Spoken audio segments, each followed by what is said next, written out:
भगवान बेटियां इसलिए देते हैं कि बेटियों की विदाई में माता पिता का धन खर्च होता है, ममता भी खर्च होता है, प्रेम भी खर्च होता है, हजारों यज्ञों का फल भी मिलता है,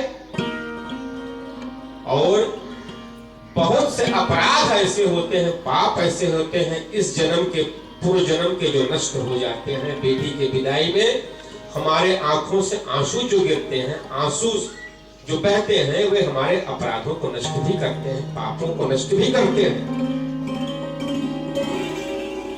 और बेटी का और बाप का जो संबंध है उसका तो क्या कहा जाए। सागर की गहराई भी नापना आसान है, लेकिन उनकी भावनाओं को नापना आसान नहीं। एक बेटी और बाप के संबंध जो होते हैं, अपनी बेटी को विदा करते समय बाप का जान लीजिए कि दूसरा जन्म हो जाता है। मैंने एक जन्म और ले लिया, आज मैंने एक बेटी की विदाई कर दी है। तो महाराज जनक जी सीता मैया को विदा करने के बाद, हालांकि ज्ञानी है, उनका नाम विदेह है, इतना तपस्या किए हैं कि उनको अपने देह का भी ज्ञान नहीं रहा है, फिर भी बेटी की विदाई में उनके आंखों से बहुत अश्रुपात हुआ है, बहुत भावुक हो गए हैं। जनक जी अपनी बेटी को समझा रहे हैं, नाना प्रकार की बात समझा रहे हैं, और भगवान गणेश जी से प्रार्थना कर रहे हैं कि हे भगवान, ऐसी कृपा कीजिएगा कि हमारी बेटी जहां जा रही है वो प्रसन्न रहे, खुश रहे, उसका घर परिवार उसका आदर करे। हर माता पिता यही चाहते हैं कि हमारी बेटी जहां रहे सुखी रहे, संपन्न रहे। हर माता पिता से हाथ जोड़ करके ये विनती तो अवश्य करूंगा कि बेटी को शिक्षा तो दीजिए, लेकिन संस्कार अवश्य दीजिए। बेटियां अगर संस्कार लेंगी तो जहां जाएंगी वहां भी संस्कार देंगी, और खुद संस्कार में रहेंगी तो जीवन उनका आनंदमय रहेगा और सुखमय रहेगा। इसलिए शिक्षा तो दीजिए, लेकिन शिक्षा के पहले या शिक्षा के साथ में संस्कार अवश्य दीजिए। बेटियों को बड़ों का, छोटों का आदर सम्मान कैसे करना चाहिए, कहाँ उठना चाहिए, कैसे बोलना चाहिए, कहाँ बात करना चाहिए, इसका ज्ञान होना चाहिए। बच्चे कच्ची मिट्टी होते हैं भाई, उनको कोई ज्ञान नहीं होता, माता पिता ही ज्ञान के स्रोत होते हैं। तो महाराज जनक जी सीता मैया को सब कुछ समझा रहे हैं। बहुविधि भूभुसुता समझाई, नारी धर्म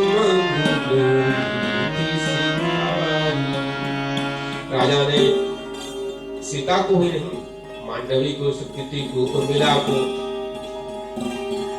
सबको सीता के साथ में ज्ञान दिया है। कुल धर्म क्या है, रीति रिवाज क्या है, स्त्रियों का सम्मान आदर कैसे बढ़ता है, सारी बात समझा करके तब उनको विदा किए हैं। भगवान बेटियां इसलिए देते हैं कि बेटियों की विदाई में माता पिता का धन खर्च होता है, ममता भी खर्च होता है, प्रेम भी खर्च होता है, हजारों यज्ञों का फल भी मिलता है, और बहुत से अपराध ऐसे होते हैं, पाप ऐसे होते हैं इस जन्म के, पूर्व जन्म के, जो नष्ट हो जाते हैं। बेटी की विदाई में हमारे आंखों से आंसू जो गिरते हैं, आंसू जो बहते हैं, वे हमारे अपराधों को नष्ट भी करते हैं, पापों को नष्ट भी करते हैं। और बेटी का और बाप का जो संबंध है उसका तो क्या कहा जाए। सागर की गहराई भी नापना आसान है, लेकिन उनकी भावनाओं को नापना आसान नहीं।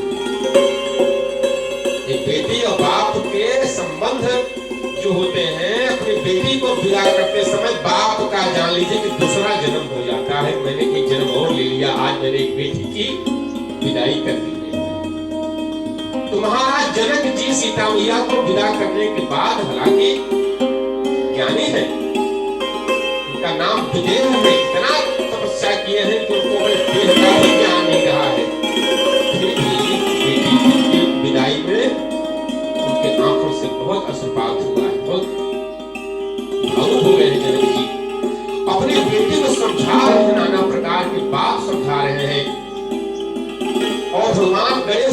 प्रार्थना कर रहे हैं कि हे भगवान ऐसी कृपा कीजिएगा कि हमारी बेटी जहाँ जा रही है वो प्रसन्न रहे, खुश रहे, उसका घर परिवार उसका आदर करे। माता पिता ये चाहते हैं रहे। हर माता पिता से हाथ जोड़ करके ये विनती तो अवश्य करूंगा कि बेटी को शिक्षा तो दीजिए, लेकिन संस्कार अवश्य दीजिए।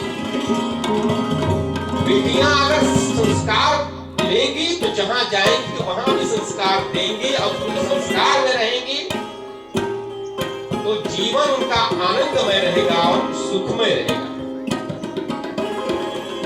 इसलिए शिक्षा तो दीजिए, शिक्षा जो पहले है, शिक्षा के साथ में संस्कार अवश्य दीजिए। बेटियों को बड़ों का छोटों का आदर सम्मान कैसे करना चाहिए, कहाँ उठना चाहिए, कैसे बोलना चाहिए, कहाँ बात करना चाहिए, इसका ध्यान रखना चाहिए। बच्चे कच्ची मिट्टी होते भाई, उनको कोई ज्ञान नहीं होता, माता पिता ही ज्ञान के स्रोत होते हैं।